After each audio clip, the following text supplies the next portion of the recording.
Right. அதாவது அஜ்மீர்லேருந்து இந்த ஆரவள்ளி மலைத்தொடரில் வந்துட்டு சாமுண்டா மந்திர் அப்படின்னு ஒரு சின்ன ஒரு கோயில் கொஞ்சம் மலை மேலே அமைஞ்சிருக்குது. அப்படியே அஜ்மீர்லேருந்து மேலே ஏறி வந்தோம்னா இந்த கோயில் அமைஞ்சிருக்கு. இந்த கோயிலுடைய சிறப்பு என்னென்னா, தமிழ்நாட்டில் எப்படி வழிபாடு வந்துட்டு இருக்குமோ அந்த மாதிரி இந்த மாதிரி சாராயமும் கோட்டரும் அதெல்லாம் வச்சு வழிபடுறாங்க.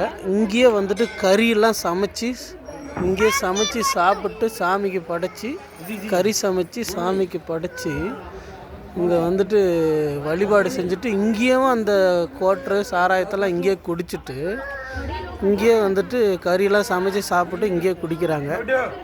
அந்த மாதிரி ஒரு கோயில் அமைஞ்சிருக்குது. இது கொஞ்சம் உயரமான இடத்துல ஒரு 500 மீட்டர் உயரத்தில் அமைஞ்சிருக்கு. நீங்கள் அங்கே தூரத்தில் பார்க்குறீங்க பாருங்கள், அதுதான் வந்து ஆனாசாகர் ஏரி. ஆரவள்ளி மலைத்தொடர் அந்த பக்கம் ஆரம்பித்து இப்படியே வந்து இந்த பக்கம் வருது. இந்த பக்கமாக இருக்கிற ஆரவள்ளி மலைத்தொடரில் தான் இந்த கோயில் அமைஞ்சிருக்கு. இந்த கோயிலுடைய பேர் வந்துட்டு சாமுண்டா மந்திர். சாமுண்டா தான் சார், சாமுண்டா மந்திர் அப்படின்னு சொல்கிறாங்க இந்த கோயில். ஆமாம், இந்த சாமி வந்துட்டு சின்னதாக ஒரு முகம் மாதிரி உள்ளே வச்சுருக்காங்க. இது கோயிலுடைய வெளிப்பகுதி. அந்த பக்கம்லாம் பார்த்தீங்கன்னா நம்ம ஊரில் மலைகளை வந்து தீப்பிடிச்சு எறிகிற மாதிரி லேசாக அந்த புல்லெல்லாம் சின்ன புல் ஒரு அரை அடி உயரத்துக்கு தான் புல் இருக்குது. அதவே யாரும் மேல் பக்கமாக இருக்கிறவங்க மேலே இருக்கிறவங்க தீ வச்சுட்டாங்க.